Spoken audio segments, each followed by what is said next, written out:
Fala galera ligada aqui no Dois Toques, a casa do futebol. Vamos falar de futebol, vamos voltar a falar do pessoal da UOL. Estavam só esperando, né, passar essa lambada que o John Textor deu neles, tal, que ia processar isso e aquilo. Ficaram esperando, voltaram. Tava demorando, né? De um lado, criticando, de certa forma disfarçada, né? Como é que um clube que não tinha R$3 na conta agora consegue fazer malabarismos, investir quase 400 milhões numa janela e tal? E outra, Paulo Vinícius Coelho escreveu um artigo dizendo que janela, contratação, jogador bom, não ganha campeonato. Sabe o que ganha campeonato?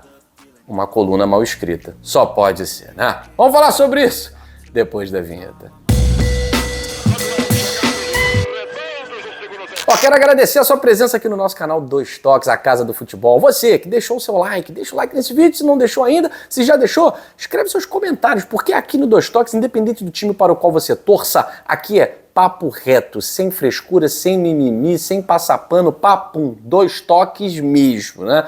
E o primeiro toque vai ser falando aí da turma da UOL, né? Tava demorando para essa turma aparecer e criar um caso com a janela do Botafogo. Isso que o Botafogo fez um último movimento na janela que nem gastou, né? O Alex Telles estava livre no mercado.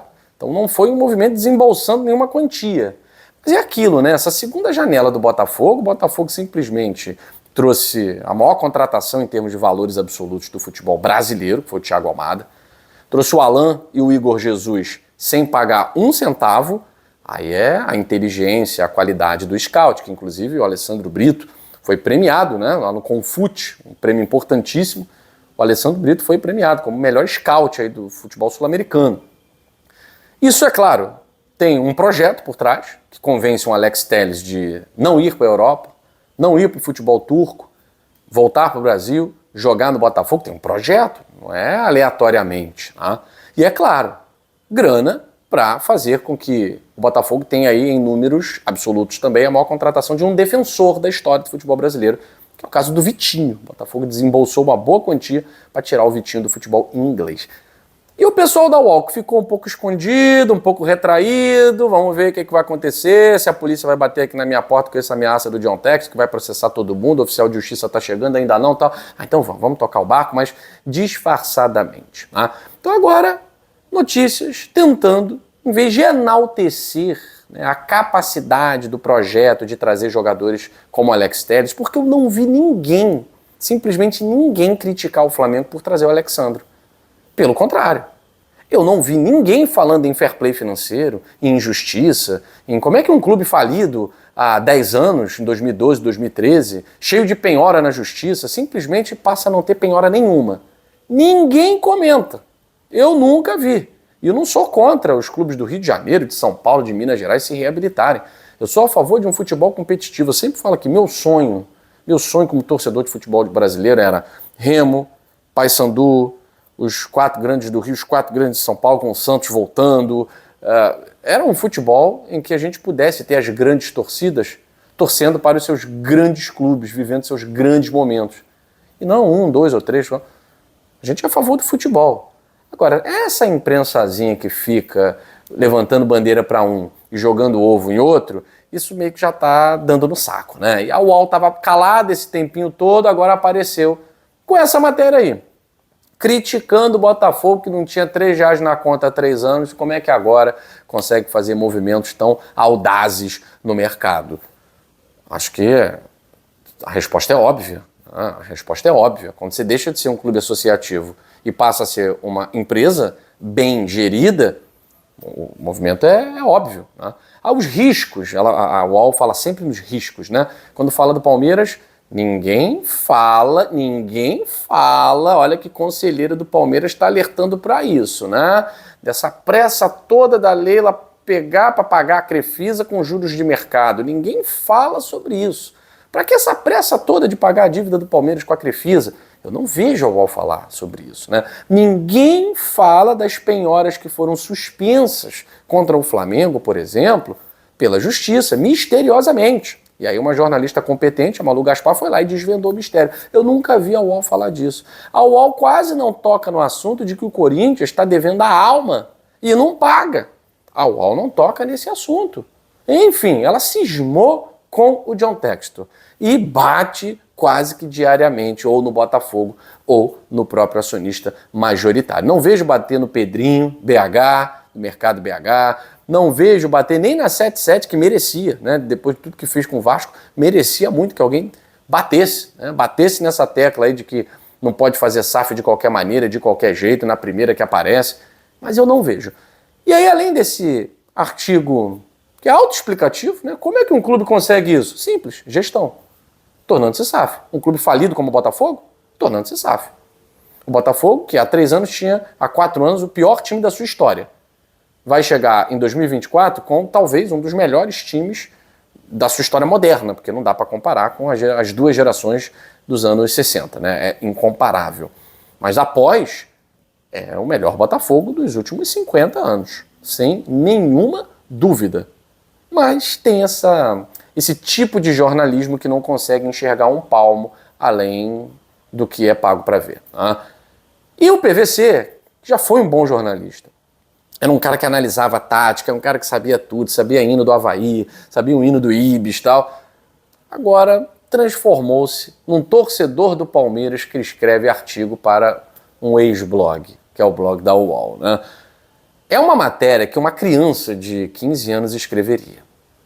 Ressentida, tá? Ressentida com a janela do Botafogo.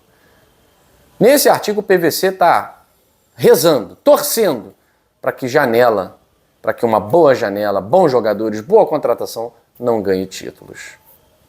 Mas que torcida besta, cara. Ah, porque não ganhou nas últimas edições? Por um detalhe, né, meu amigo? O Atlético Mineiro não teve a janela mais cara, a segunda janela mais cara e foi campeão em 2021. Pô, mas dá uma olhada na janela do Atlético Mineiro de 2021. Se não teve a mais cara, teve próximo disso. O Palmeiras de 22 e 23 não foi o time que mais gastou na janela. Por favor.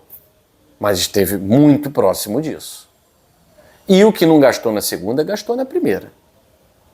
O Flamengo de 2019, ele até vai comentar, foi campeão por causa da segunda janela. E, na verdade, esse é o exemplo. É um time que, por causa de uma janela, consegue ajustar as suas lacunas e vai conquistar Libertadores e Brasileirão, sob o comando do Jorge Jesus. O Flamengo trouxe 4 jogadores que resolveram o problema. Em 2020, manteve a base e foi campeão de novo. Não precisou investir, você já foi campeão. Então é uma coisa óbvia. O Flamengo não tinha por que gastar horrores na segunda janela em 2020, PVC. Para que ele faria isso? Ele é o atual campeão da América. Ele é o atual campeão do Campeonato Brasileiro. É só manter a base. E aconteceu e foi campeão. Aí ele vai falar que, mas em 2022 isso não aconteceu, Palmeiras não gastou e foi campeão brasileiro. Mas o Flamengo voltou a gastar e foi campeão da Libertadores. Isso você não falou na sua coluna. Tudo para dizer, não adianta nada o Botafogo fazer a melhor janela do Brasil, essa segunda janela. E também deve ter feito a primeira melhor janela, né? Trazendo o Luiz Henrique, entre outros jogadores. O que importa mesmo é esse artigo que eu estou escrevendo. Porque é graças a esse artigo que o Palmeiras vai ser campeão. Só faltou escrever isso. Né? Só faltou escrever isso. Que janela não ganha campeonato, que jogador bom não ganha campeonato e que ousadia não ganha campeonato. Pelo amor de Deus, você já foi melhor, meu camarada. Você já foi melhor do que isso.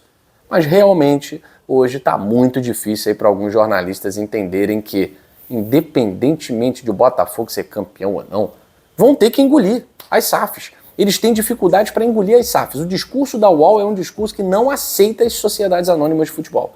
Implicaram com o Cruzeiro, implicaram com o Vasco, foi o Botafogo crescer, começar a querer título, agora estão implicando com o Botafogo. Representam aquele modelo ultrapassado de futebol do qual a gente não tem mais por que defender. Aquele futebol que já nos dá asco, que é o futebol associativo, cheio de politicagem e levando a seleção brasileira, por exemplo, um abismo sem fim. Infelizmente, enquanto o jornalismo deveria estar lutando investigando, buscando as razões, por que a CBF está fazendo um trabalho tão pífio no Campeonato Brasileiro? Não, vamos defender.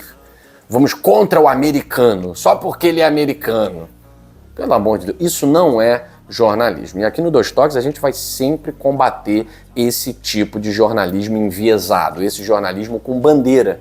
Jornalismo não pode ter bandeira. O jornalista tem que estar em busca da verdade sempre. E não da verdade para a qual eu sou pago para falar. Não dá para ser assim. E é por isso que aqui no Dois Toques eu sempre falo, não vamos defender A ou B, mas é claro, sempre vamos dar o direito de resposta para aquele que está sendo ofendido, sem motivos para tanto. Defender que não é uma boa janela que ganha títulos, para mim é o cúmulo do absurdo. Sinceramente, depois dessa, tô indo até embora. Fechei. Beijo grande para vocês. Tchau.